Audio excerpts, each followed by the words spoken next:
one nation, under God, indivisible, with liberty and justice for all. Since we don't have a quorum, there won't be any approval of minutes. The notification of poll has been posted. Excuse me. How you doing? Need We need eight for quorum. I think we've got 4 or 5. We got 4. Dan is you're filling in for Commissioner So DeVito. that would be 5, and Kirk can fill in for Mitch. Okay. That's only 6. So Okay. it's not gonna do it. All right. Well, we'll have it videoed in any event. So.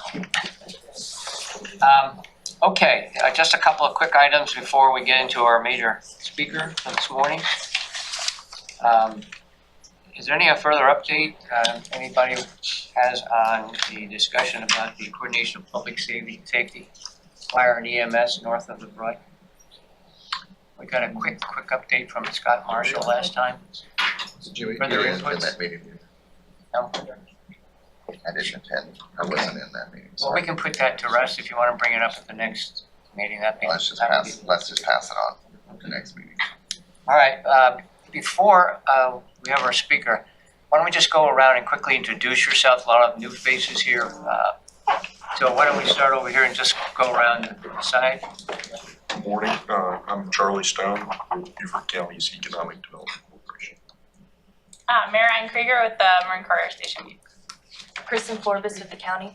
Stephanie Rossi, LCOG. Kurt Freeze with the city.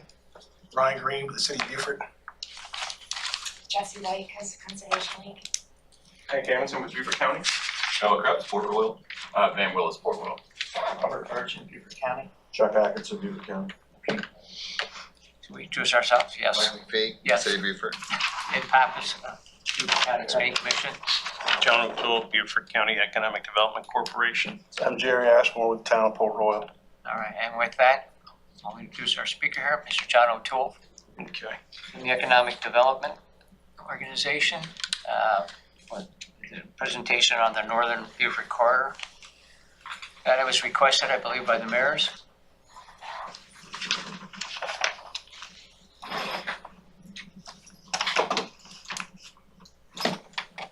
Okay, that's good. Just tell me when you want. Oh, that's why it's happening. I thought I was doing something magic over here. Okay. Nice So try. it's a pleasure to be here. Charlie's my colleague at the Economic Development Corporation. Any tough questions, Charlie's here to answer them. Or if I get stumped, I put Charlie on the spot. But no, we have the pleasure of doing economic development in this wonderful place, Beaufort County. As you can see there is our mission, and I'll tell you a little bit about that, and then our vision. And as I was driving over here, I was thinking of a lot of things, mostly what would I say? And as I see Hank here, I do want to point out Hank Edmondson. He probably about a year ago, thereabouts, right, was things were a little bumpy with my organization in the county, and the county council probably thought, is this televised, by the way? Yes. Okay, I'll be on my best behavior. Okay. So Hank was appointed sort of, I say it in executive session, I'll say it here, he's kind of appointed the lion tamer. And so with Hank's partnership, we really kind of smoothed out that relationship with our organization in the county. And I'm very grateful for Hank for being even keel and a great partner and kind of helping us get on the right track. So I should say that. As I was driving here, I was thinking about where we started, and as of today, I've been here 6 years and 7 days.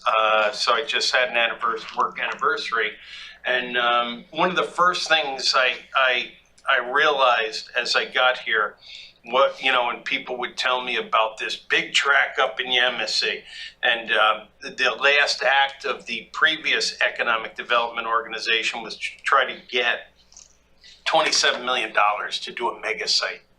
And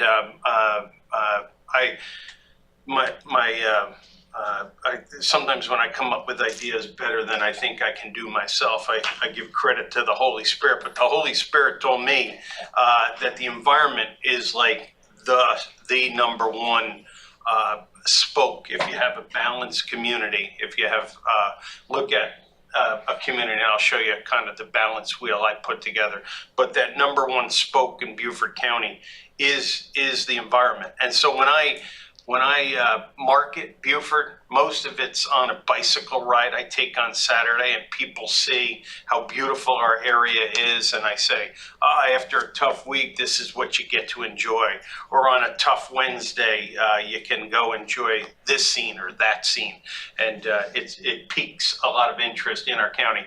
And so the last act of that Economic Development Corporation was to dream of a mega site. And so Charlie and I, and Charlie has worked some 60 projects really since he's been with us. He's been with us a half a decade. That makes him sound older and more mature, so we're going with that versus 5 years. But Charlie has successfully worked on 60 projects. Imagine this, without not in my backyard, or an environmental group being concerned about the work we do. Now, are we magical? Is Charlie that charming? Maybe, maybe not. But it depends. But no, I think it has to do with listening to people. And I will tell you that a while back, now that I know we're televised, I'll spare some of the facts, but I'm always happy to answer. We were met in August of 22 with a young investor who wanted to do a development on St. Helena, and told them, try to advise them on how to proceed, how to listen to the community, how to try to get to yes, if you will, how you get everyone at the same point at the same time, so you have a successful project. The investor decided to use his own tact, and it was not that successful. And so I think it reminds me of a Lincoln quote, if I can, and I'll probably mess it up, but Lincoln said, if you expect to use a gallon of gall to persuade a man to your ways, you stand no better chance than putting a straw through the shell of a tortoise. But if you convince them of the sincerity of your ways, you stand a chance. And so, as you know, if you read Doris Kearns Goodwin's book on Lincoln, that team of rivals, you kind of put all these competing interests together and you listen and you collaborate. And a word that's not great in America today is you compromise. You get to something that works for the bulk of your community. And as I look at elected officials in this room, you don't always please everyone. And that you just have to accept if you're in public life. But if you try to get something done that you think is sincerely responsive, I think you get as lucky as Charlie and I have gotten, where we've done better than $300 million worth of deals, some 60 projects. They're smaller. They're not like what Berkeley County gets. They're not like what the upstate gets in the way of projects. But I met one gentleman after a Wayfair warehouse, 1 million square feet, landed in Savannah, and the guy was a critic, and he said, why aren't you getting projects like that? I said, because I like to live here, and I don't really want to be run out on a rail. And so we like living here.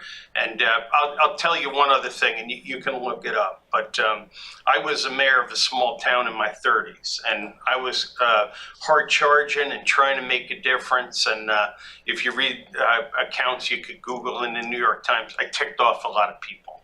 I got a lot done, but I ticked off a lot of people. And my life lesson there is that ultimately people want to live in a community. And even if you try to push so hard because you think it's right, like the analogy I have is like the Shah of Iran, and you move people faster than they want to move, you kind of tear away at the fabric of community. And most of us want to live in a community where we can walk the street and smile and say hi to people. So that's a little bit of a preach. I apologize, but it is our approach to the work, and I think it's working. Oh, I have to say advanced, I'm still futzing with this, I'll put that away. Okay, so one of my mentors where I work believe that organizations don't grow, only people grow. And so for each of us, we kind of have to have a balance wheel. For you, it might be family, faith, exercise, whatever it might be. But you want the spokes to your wheel, the balance of life, to be equally strong. As I look at what we've been brought in to do, which is economic development, it quickly dawned on me, and again, I give credit to the Holy Spirit, but environment's number one here. Education, I do think, is a second spoke, and it is important. And I won't give priority to the other ones, but I think as policymakers, we have to be attentive to all of these issues. And I think if we do that, we kind of achieve a balance that works for the residents of Beaufort County and prepares us for success, and not just in our lifetime. I will say this, that in Beaufort County, there are a lot of people who come from away and they've gotten all they wanted in life, and they're like, close the gates behind me. One of my art professors in college quoted Paul Gauguin, who said on his 77th birthday, you're either growing or you're dying. You know, as a person, you're not expanding your wisdom, knowledge, whatever. But as a community, and I came from the state of Connecticut, which is losing population, losing investment. That's not a great place to be. And I will tell you this, we had one investor, Chris Fisher, who came down here and invested some $14 million in a plant. And he said, you know, this is a great area. I already have a lot out on St. Helena I'm going to retire on. This reminds me of Charleston. Now, Charleston's internationally known, so that's kind of flattering, right? But it's also a cautionary tale. I have to drive up there this afternoon, and it's a bit of a nightmare. So I think as we, again, talk about the balance, it's about scalability as we grow here. And so our 60 projects are not a Volvo plant. They're not a BMW plant. They're not Boeing, and they're not Mercedes-Benz, if I forgot to mention them. You know, they're these smaller projects that Charlie works on that tuck in and don't offend our residents, and actually provide our residents and their kids and their loved ones a place to make a good living. So next slide. We kind of pound away, you know, we actually did a focus group, and we used Mine Flint and Nate Schaub, did a lot of research. His staff did a lot of research on people who do locate here, why it resonates. And just recently, the Beaufort Regional Chamber of Commerce recognized LD Berger, who just bought Green Line, a laminate company. But these are the three things that resonate with investors. And again, the environment's right there, number one. So if we tear down Paradise and put up a parking lot, we're going to lose what resonates, what attracts people to our area. So exhilarating lifestyle, ready and skilled workforce. And I will say that it's challenging. A friend of mine used to work for AT&T in New Jersey, as Ed had. He now sells trains for a division of Caterpillar. It lives up in Mount Pleasant, and he got a plant. They got a plant given to them in Muncie, Indiana, and when they go to hire, like 45% of their employees can't pass a drug test.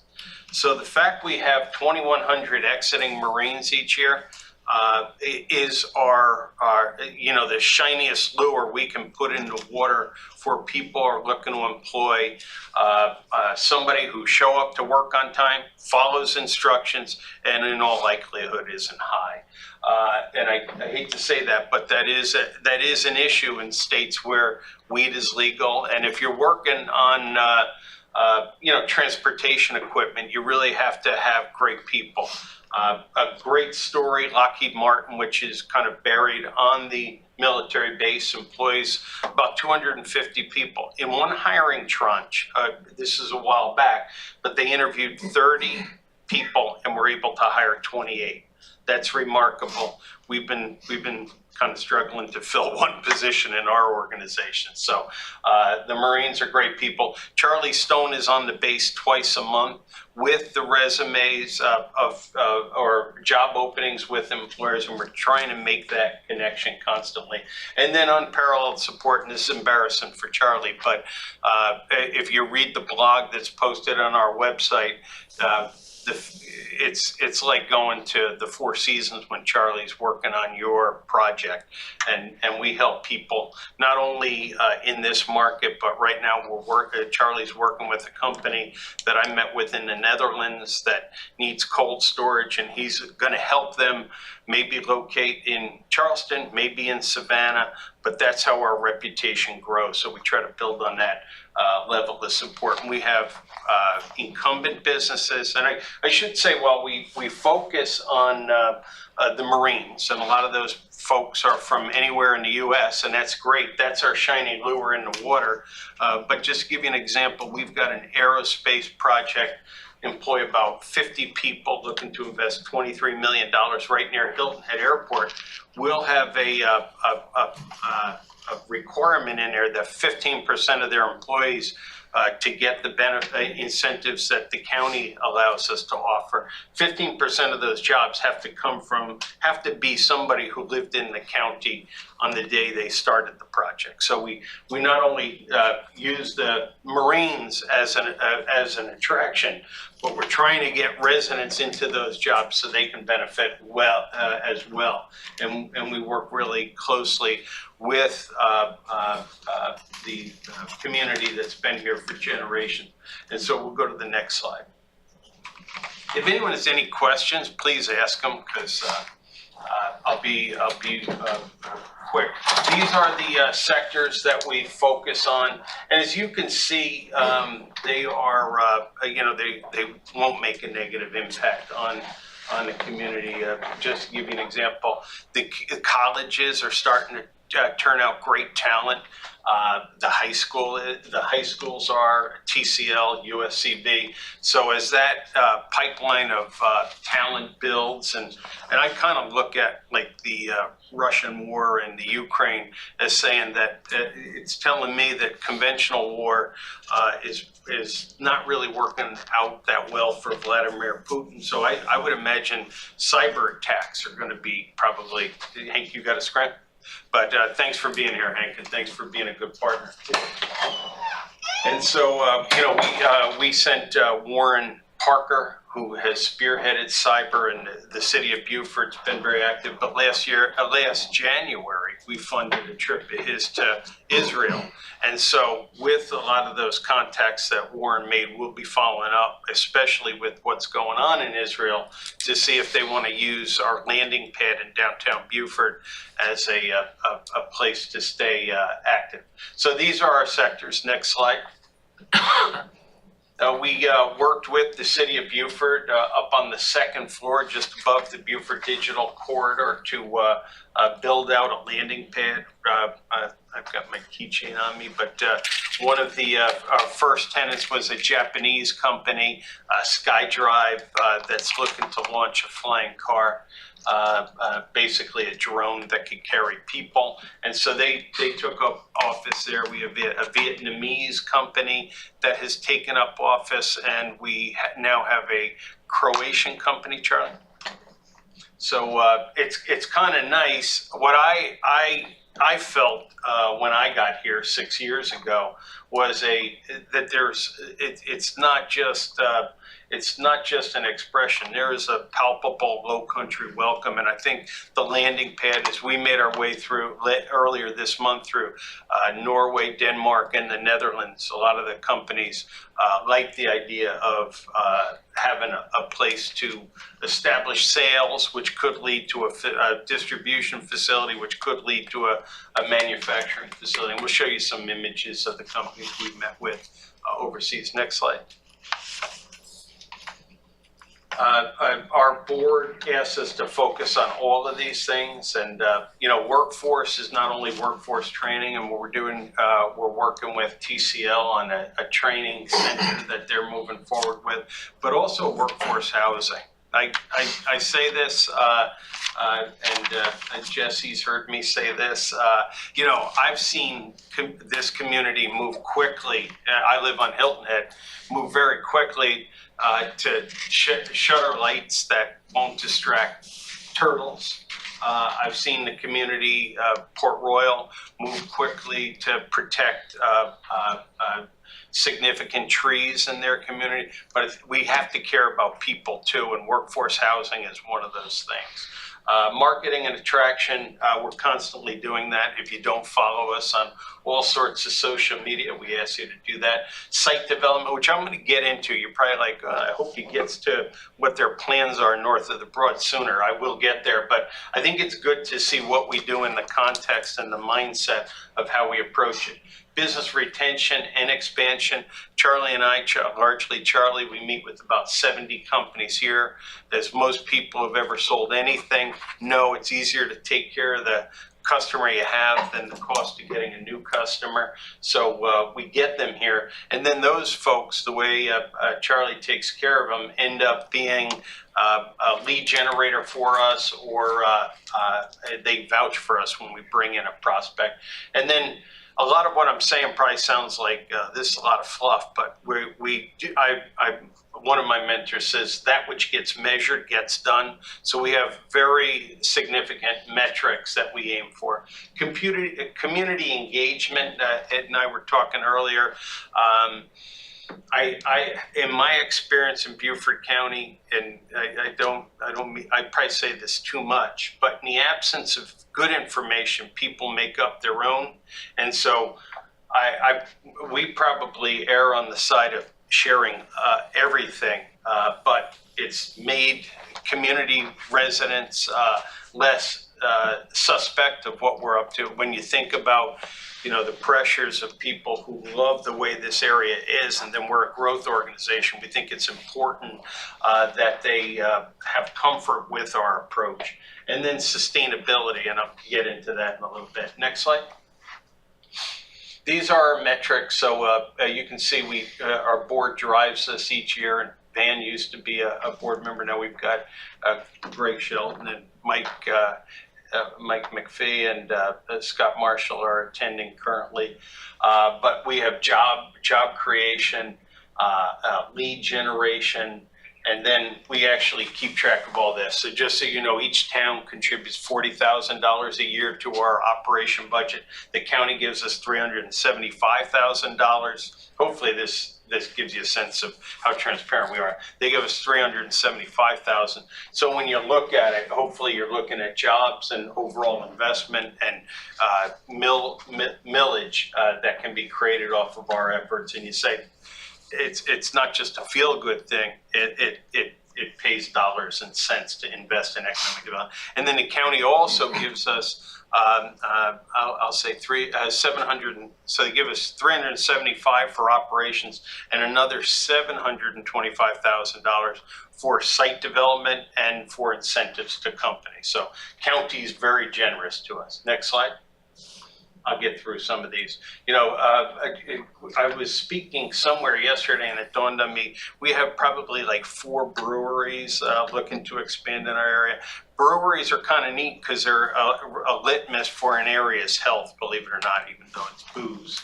But we have a gentleman who built, he built Myrtle Park near the county building over in Bluffton. Came out really nice. If you've not seen that, it's between the county building and Target, and it came out nice. I'm happy with that. We've got another brewery. We had a canvas company, boat canvas company expand with another brewery, a finance operation, another brewery, an aerospace. This one is winding its way through Hilton Head, but you know, and we kind of give things a percentage. This was the last one. I won't go through all of them. I'll go through number 11, and I've got 2 11s. Don't ignore that left column. I do that so you know how human I am. I'm very human. But we have crab, which is an interesting one. It's going into Beaufort Commerce Park. They're looking to cultivate soft-shell crabs for a larger part of the year by manipulating the climate in a controlled environment, and they'll work with local fishermen. If crabbers, am I getting the vernacular? I got laughed at my first week here. I went shrimping, and I told my board I went shrimp fishing, and everyone laughed at me because you don't eat shrimp. But in any case, so crab is I don't know. We give it a low possibility. But what was interesting about the project, it piqued the South Carolina Department of Agriculture's interest in fisheries. And as you know, the One-Elm Agricultural Center has been studying that for years. So then we went, Jerry, you got a question? Okay. So we went over to Norway and Denmark where they're fish farming and learned from them and might have actually developed some prospect. The bottom one was a prospect for up on the Labico site, but it looks like they're moving forward with a site in Colleton. So and they were an ammo manufacturer, which we weren't that sure it would be a fit or if the site is, but we'll get into site discussion in a little bit. But we have a pretty robust pipeline. About 50% of what we've done in 6 years is in the pipeline today. Next slide. I want to get past that slide where I have 2 10s and 2 11s. So forget you saw that. The Commerce Park, we have our first spec building here. We're going to have the second spec building, and it looks like it'll be 60 to 72,000 square feet. The crab folks want to be here. We have a laundry company that's looking at setting operations up there, some $35 million investment. And so this Commerce Park is starting to gain traction. Now, a little hiccup to that was COVID. Another hiccup to that, our interest rates today are kind of putting a little bit of a chill on investment, but we continue to see that.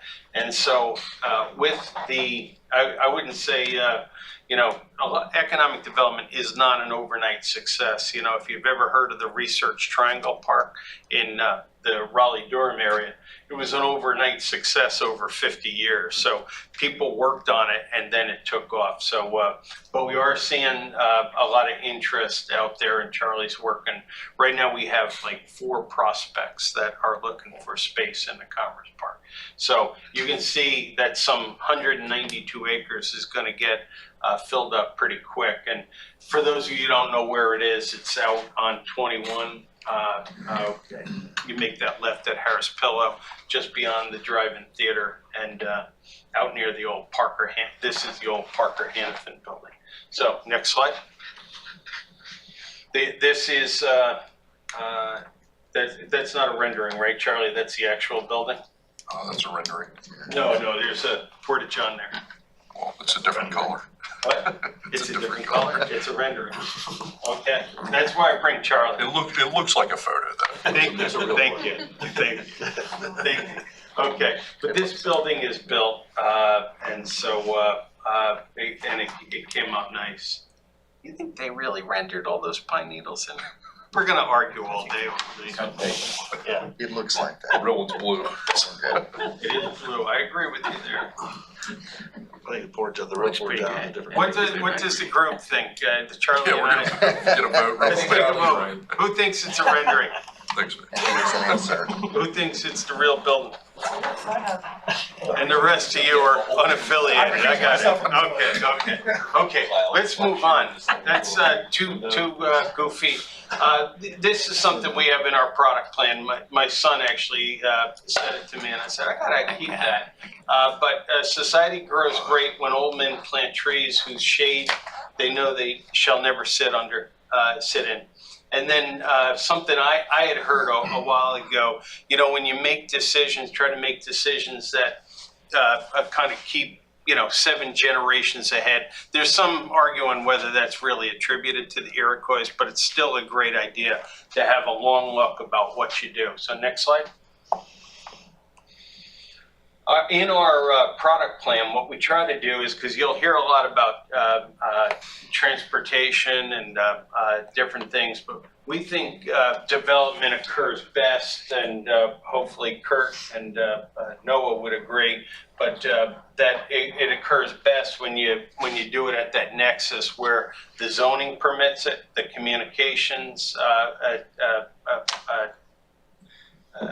infrastructure's in place, electric and gas and transportation all come together. So that's what we, in a perfect world, that's what we're aiming for. So now we're probably going to move to some sites that are on our drawing board. And back to my Lincoln quote. The reason I share so much when I speak in the community is because I want people to be critical of it. So so we get a better product. Next slide.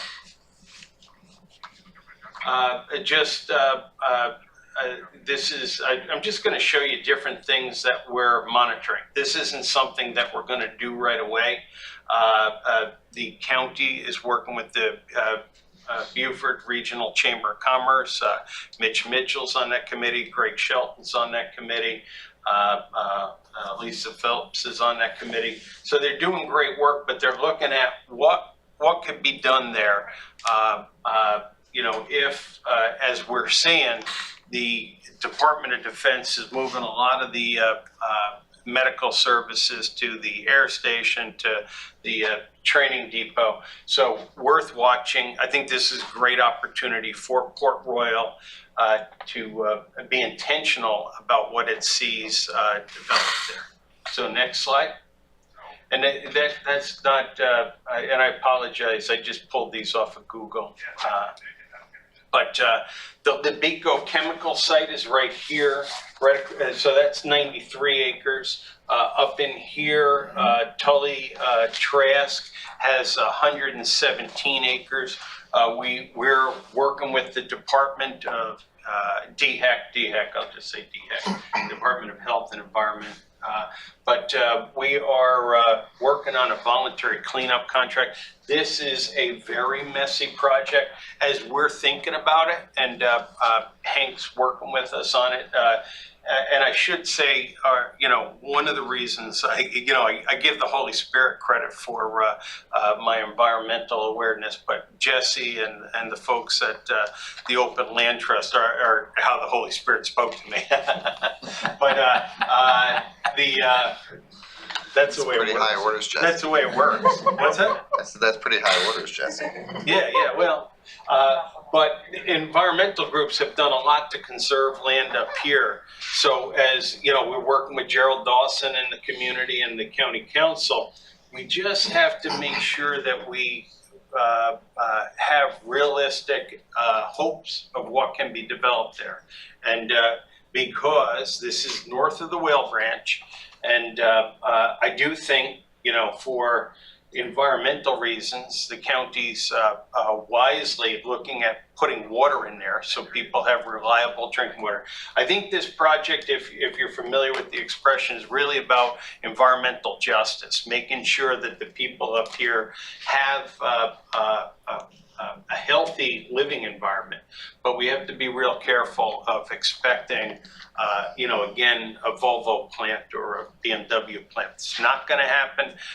There's a lot of pressures, and the plan, the comprehensive plan, and Rob could probably speak expertly on this, but the plans don't really allow for sewer up north of the Broad, right? North of the Whale Branch, sorry. So we just have to kind of work with the community to try to get that cleaned up. And in some form where something could occur, who knows, maybe it's an expansion of solar, but something that doesn't upset the neighborhood, upset the environment. So this, I kind of think it's something we have to pursue as a community, but I'm not sure it's our best economic development site. Anyone have any questions or any knowledge or anything you want to know about LaBeco? Kind of, I think anything I'm missing, Charlie? Okay, good. Next slide. This is the McLeod track. So LaBeco's up here, and this is the McLeod track in here. It actually goes, it wraps right around the Whale Branch Early College High School. This is some 300 acres. It obviously, because school, it's got electric, it's got gas. As I'm hearing, the school has a little bit issue of pupil count in the schools up here. So there are some workforce housing developers that are looking at the area, and just in terms of, if you go back to my Venn diagram of the nexus of the potential of transportation, communications, infrastructure, this holds some possibilities.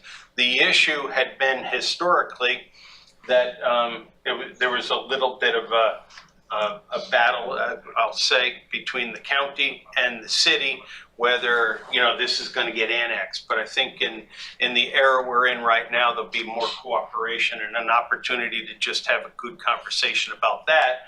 And then that, if this develops in any form, it kind of will take some of that pressure off of Councilman Dawson's district to say we don't have an economic engine in my district, and it might put it in a place where we'd be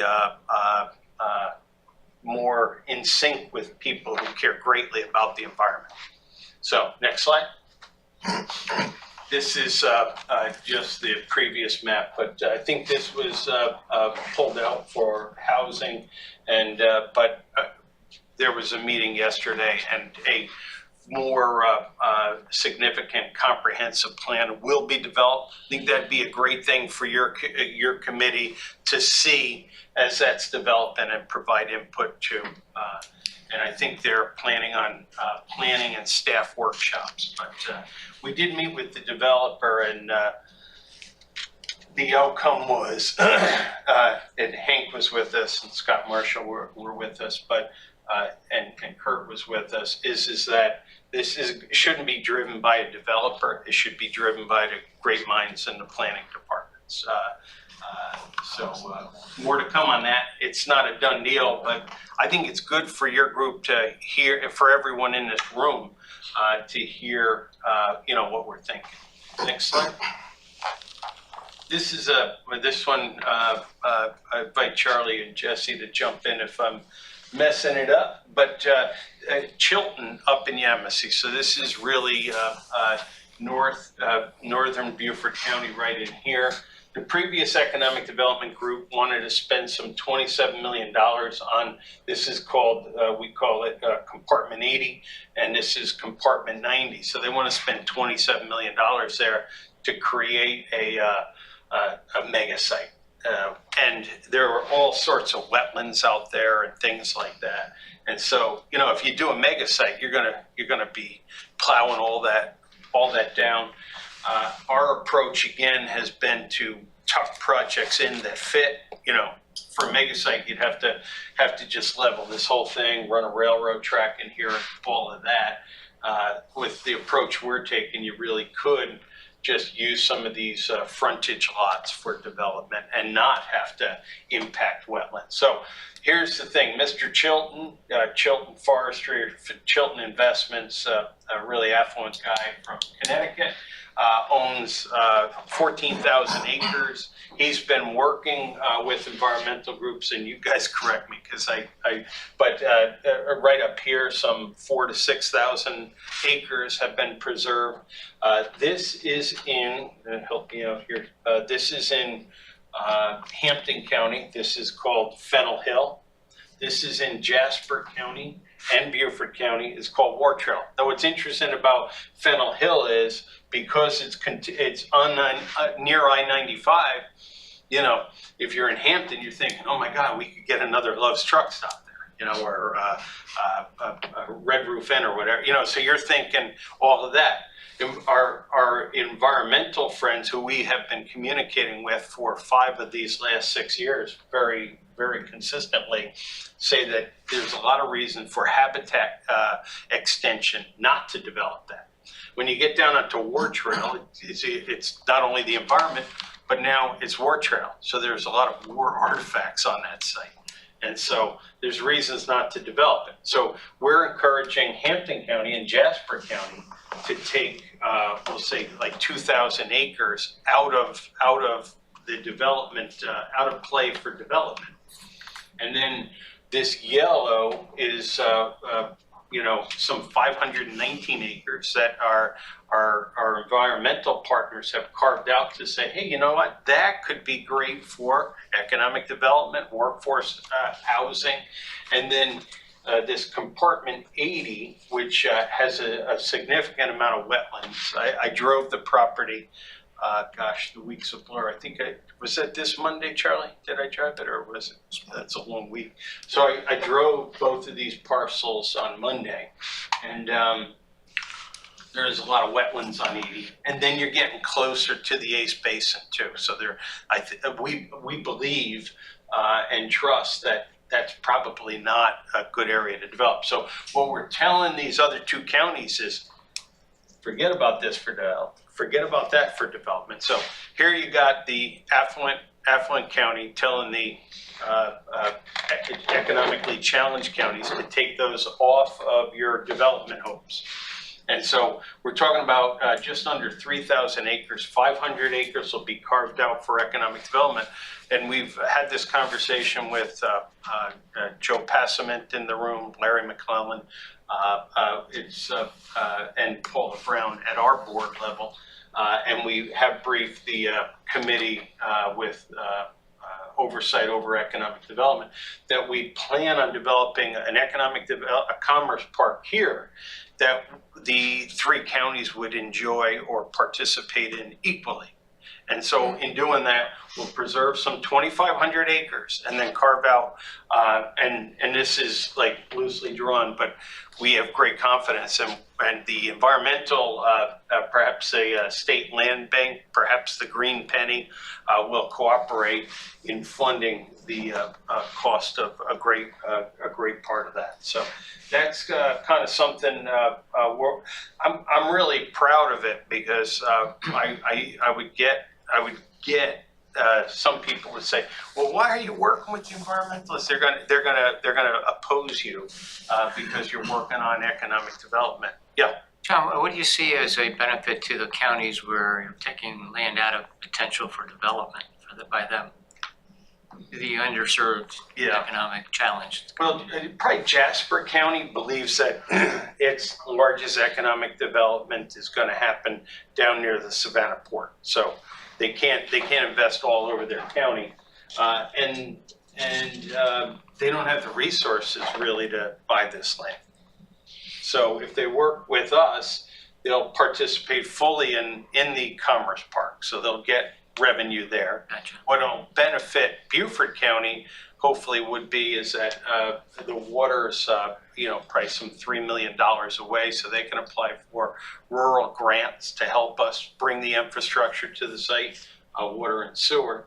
There's already gas and electric and roads and rail, so we've got a significant part of that Venn diagram, and it's probably a question of means, so that they're not in a position to buy this land. It's it would be $15 million if they wanted to buy it or something like that. It would cost them a fair amount that they probably don't have. But I think there's some, and Joe Passament, I've been in groups, 7 county groups, where he verbalizes this, where we've got to work together. So I think they've been primed. When I met with, say, Andy Foljam in Jasper, he's the administrator there. He was like, yeah, no, that sounds great. We're in. They've had inconsistent administration in Hampton, so they've got.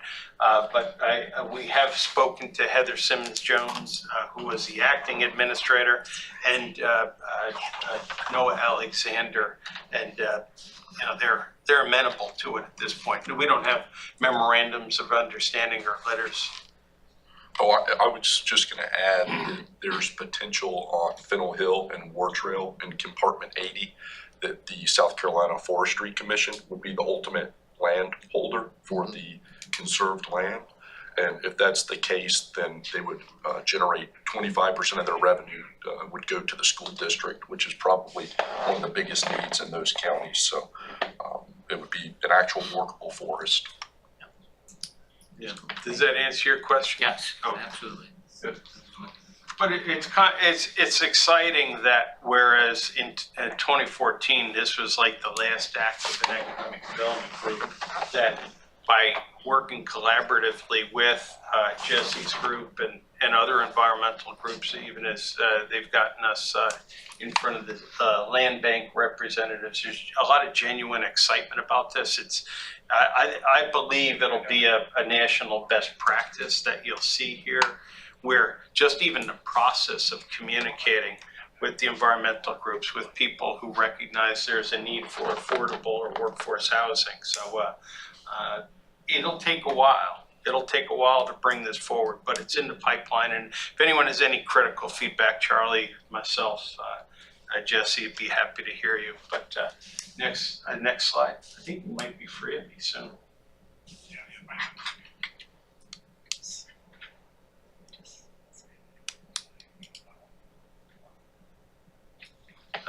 These are some images of the site that I took. So rail's a big part of it. A lot of the places we're talking about, this is probably one of the better views, but it's clear, it's beautiful. It's beautiful. When we were driving up here, saw a big buck run across the path. But and just so you know, on November 6th, we're going to drive the McLeod site and get a sense for what that looks like. But if anyone's inclined to want to join us, we can make arrangements to do that. And then the next slide, hopefully give you a little bit of hope. Some of the industries we're looking at overseas, but this is salmon processing in Oslo, Norway, but it's kind of interesting with their farming. The models are getting away from having pens in the ocean that while we were there, one of those type pens broke, and there's big concern about these farm fish breeding with wild fish. So they're going more land-based, but it's amazing. They grow a salmon and every one weighs 2.5 kilograms or whatever. And so it's amazing how perfectly they're slotted. I didn't realize it till I was there, but my wife serves me salmon twice a week. So it's a protein we go for on top of our salads. But so then they fillet them, and then they come through this line, and so and they're basically harvested on Friday, and they're in our stores here in South Carolina on Thursday, the following Thursday.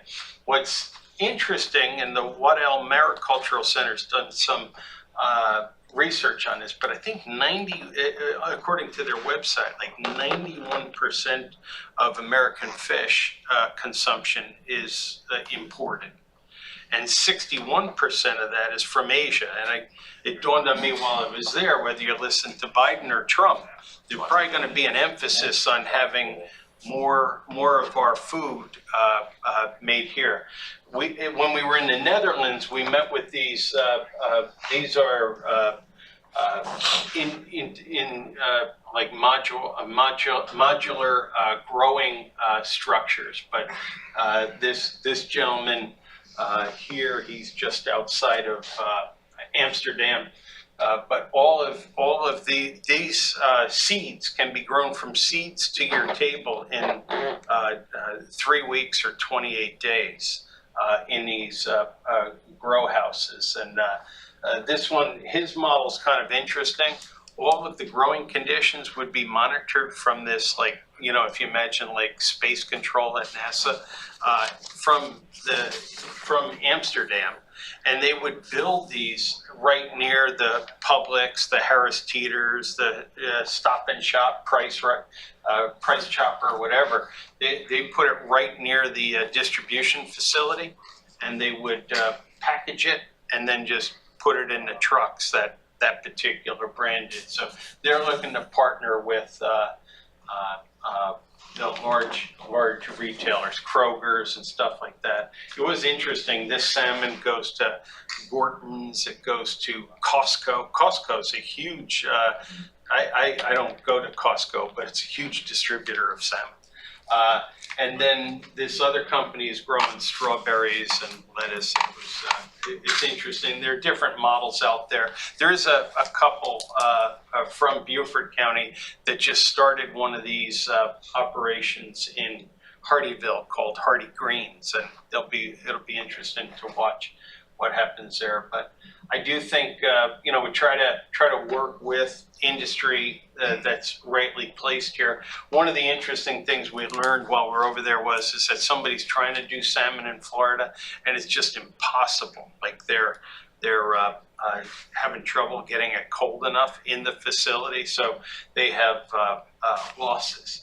This one company we met with in Denmark called Salmon Evolution, they say that their loss rate is like below 5%. They believe it'll be 3%. So when they're growing fish, so there's a lot of science around it. I do think America is probably going to move away from a lot of Asian products, and so there might be opportunity to work with the Benelux region or Scandinavia. So it was a good trip, and good news is the Department of Ag so excited about it, they paid for half of our lead. So that was we got good partners all the way around. Jesse being one of them, our planners, and the county and the town, cities. So that I think that truly is. You're free at last, and you're supposed to be out of here at 10. So 9:50. You have a question?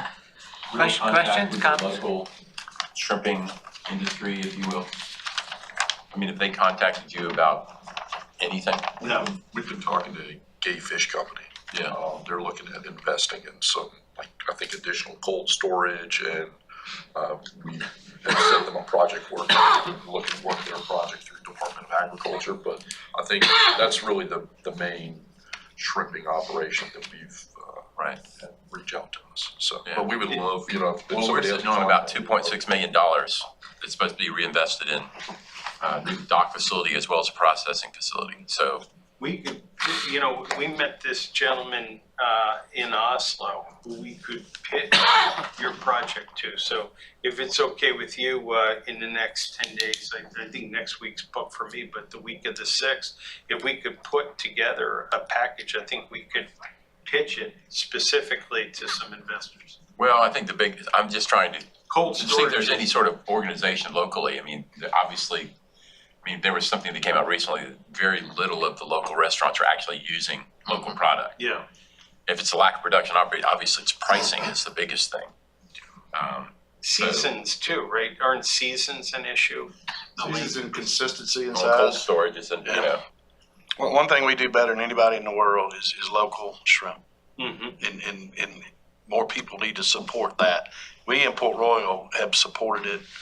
I mean, we propped that industry up for a long time. I've been on council for 8 years. Since 2006. We've been, since I've been on, I can't tell you how many millions of dollars, and we've invested in a shrimp dock. We're looking at shrimp facility, but we've just got to raise the interest of local people at restaurants, and we've got to get everybody eating. A long time ago, drink milk, drink milk, drink milk. Well, we need to get a marketing campaign. Eat shrimp, eat shrimp, eat shrimp. Eat local Local shrimp. shrimp. Local shrimp, right, local shrimp. Because and pricing is an issue, and there's some other issues, but one thing we do better than anybody in the world, I promise you, is local shrimp right here. I think there's a real market and opportunity in Beaufort generally for like farm to table or sea to table. And when I first moved here, I was shocked that it wasn't more of a culture. Pervasive, yeah. Yeah. Yeah, you mentioned the Department of Agriculture and the crab. I thought it fell under the DNR, but we did have Hugh Weathers down here a few years ago because he was with the Department of Ag, and he told me it's not under my purview. That's more of a DNR thing. But boy, we sure would like to get some interest in the local shrimp. Yeah, as you're asking the question, Ben and Jerry, it's a failure of ours. So why don't we do this? Why don't we try to put together a round table with the shrimp industry? Because I think they need some legislation to help them too. I think some of the issue is like the window they have to fish.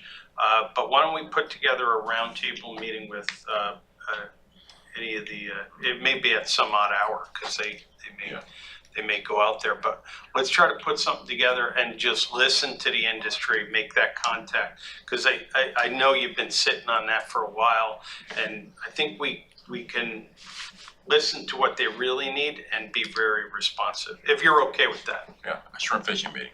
What? I said a shrimp fishing meeting. Man, did I just say Yeah, you that? did. I liked you too. But yeah, shrimpers, okay. I'll have Charlie, a bit play point on it. Charlie knows these waters, Yeah. Charlie knows these waters better than anyone in the county. But you're right, it is seasonal, but if there's an opportunity to create a processing facility that could handle things that are out of the season, and keep that operating, Sure. you know, why not? And just like you saw with Low Country, market, fresh market, we have affluent people here who probably would be interested in partnering with your funds. And we could even get some UTCs, you know, utility tax credits to help with that. And it's $9.59. I know you're Well, out. that's all right, that's okay. Are there any other questions or comments? If not, John and Charlie, thank you so much for your presentation on the economic opportunities. Thank you. Got a lot of things going on, communicated a lot. I'm certainly glad we have it videoed so we can play it back. Which is to say, is it possible to get a copy of your presentation slides and Absolutely, share them yeah. with the different members? Yeah. Appreciate that. We'll have a little caveat. We're gonna correct those numbers, so don't tell anyone that they were corrected. And well, we'll say, this is a rendering. All right. We'll have an actual picture. Yeah, I think we should take another vote, maybe. You'll know, when you get a copy of it, the building will have blue paint on it, not charcoal gray. Thank you again, thank you again. One last thing, Rob, do you have any, I guess, we have on here a report back from Soloco on the growth boundaries work that you're doing. Is there any updates that you're aware of? Yeah, we met last Monday, and what we're working on is it's an existing growth map. It's a map that would show all the approved development and the status of build out. You know, so if you have a PUD that's approved for 1,000 units and 800 permits have been pulled so far, we would have that status along with land zoned for developments. And the idea is knowing what the capacity is for future growth, then we can start looking out where do we still need to accommodate growth, what areas do we want to preserve, and then we can start looking at some sort of agreed upon future land use strategy. Okay. Any question, comments about that? Okay, if not, subject for next meeting, it was recommended at the last meeting that we add to the agenda potentially a resiliency task force. And I don't know if there's anything else that you'd like to hear about. Mike, Gary, Dan? I know there's been some talk about the 25-year transportation plan. Are you feel familiar with that? That they presented at Soloco, I believe. And of course, we've had the Rebo Road corridor inputs. And any further discussion you think this group I haven't heard anything on that. What is that? should? It's in the paper. You're funny guy. Okay, well, how about green space? You know, interested in knowing what's going on there. They're about to go through their first applications, 5 applications by the end of the month. It's the green penny. Green Penny, yes. You interested in hearing more about that? I think so. Yeah, yes, sir. All right, we'll see if we can line something up there maybe with Michael McShane. All right, anything else for the good of the cause? Thank you all for being here. Thank you, and the meeting's adjourned. Thank you, sir. All right. Thank you, man.